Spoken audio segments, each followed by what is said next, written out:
10वें दिन फिर राजा भोज उस दिव्य सिंहासन पर बैठने के लिए उद्यत हुए, लेकिन पिछले दिनों की तरह इस बार 10वीं पुतली प्रभावती जागृत हो गई और बोली, रुको राजन, क्या तुम स्वयं को विक्रमादित्य के समान समझने लगे हो?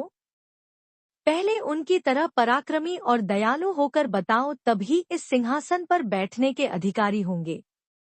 सुनो, मैं तुम्हें परम प्रतापी राजा विक्रमादित्य की कथा सुनाती हूँ।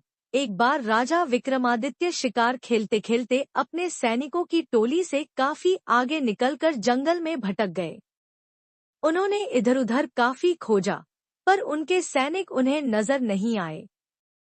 उसी समय उन्होंने देखा कि एक सुदर्शन युवक एक पेड़ पर चढ़ा और एक शाखा से उसने एक रस्सी बांधी।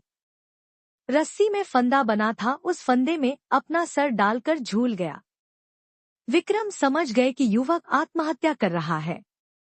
उन्होंने युवक को नीचे से सहारा देकर फंदा उसके गले से निकाला तथा उसे समझाया कि आत्महत्या कायरता है और अपराध भी है।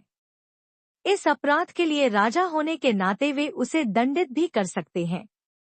युवक उनकी रोबीली आवाज तथा वेशभूषा से ही समझ गया कि वे राजा है, इसलिए भयभीत हो गया। राजा ने उसे सहलाते हुए कहा कि वह एक स्वस्थ और बलशाली युवक है, फिर जीवन से निराश क्यों हो गया? अपनी मेहनत के बल पर वह आजीविका की तलाश कर सकता है। उस युवक ने उन्हें बताया कि उसकी निराशा का कारण जीविकोपार्जन नहीं है और वह गरीबी से निराश होकर आत्महत्या का प्रयास नहीं कर रहा था। राजा ने जानना चाहा कि कौन सी ऐसी विवशता है जो उसे आत्महत्या के लिए प्रेरित कर रही है। उसने बताया कि वह कालिंगा का रहने वाला है तथा उसका नाम वसु है। एक दिन वह जंगल से गुजर रहा था कि उसकी नजर एक सुंदर लड़की पर पड़ी।